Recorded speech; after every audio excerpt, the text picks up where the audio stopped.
All right, so I'm going to quickly walk you through how to schedule a Zoom meeting, make sure that those invitations go out, and then how to start the meeting and do breakout rooms. So this is the Zoom website, but you're actually going to use the Zoom app. You can click sign in with Google. It will then prompt you to choose which Google account. So just choose your first underscore last at SangerUSD.net. It might ask you to sign in with a password if you haven't already. You can then allow it to open up Zoom and it will pop up this box. And this is the actual Zoom. You can tell that I'm logged in because it has my picture. It might just have your initials if you don't have a picture there. And remember, you already had to enable the breakout rooms on your account. And if you have not done that, you need to watch that video first. The way that you can get there is by going the little gear and then settings and then view more settings. And then on the website itself, you'll have to sign in again and do the enable breakouts. But I already made a video on that. So I'm going to get out of this and go back to this. So you would schedule a meeting. I'm just going to call it DIST meeting. It is for today at 11:15, and we're just meeting for 15 minutes. It is not a recurring meeting, so I'm not going to check that box, but you can do that. When you do the recurring meeting, this will actually go away and you have to schedule it within Google, but I'm not going to do that. So there's that. I'm just going to let it generate the meeting automatically, require a password. You can change that password. So I'm going to call it Panda. The video is going to be on for the host and on for the participants, and I'm going to use Google Calendar. Under the advanced options, you can enable the waiting room, and I would suggest that.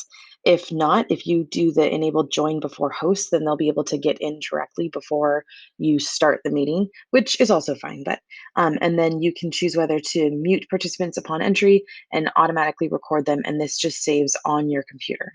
So I'm going to do those things. I'm going to mute. It's a good idea if you have a larger group to mute them upon entry, and then you can always have them unmute. But that way it just saves a little bit of a step, but it's up to you.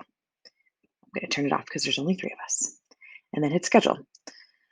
When it does that, it'll again prompt you to log into your account in Google if you haven't already, because it wants to view and edit events on your Google Calendar. So hit allow and allow.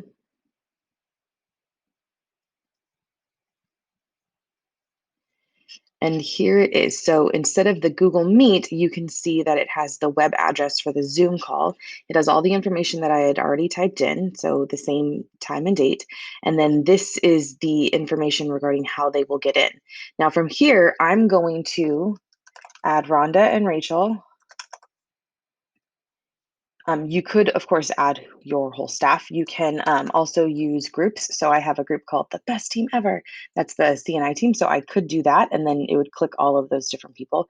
I don't want that because it's just going to be the 3 of us on there. So I'm going to get rid of them.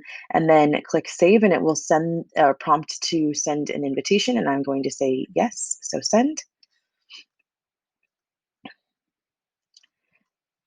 I don't know why it's happening out of here, but just go with it.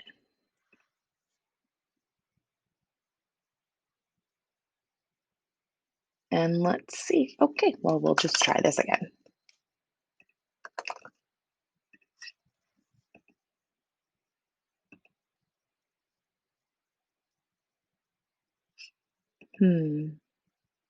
I hit cancel that time and it seemed to work. So that might be, it's just a little fluke we're trying to work through.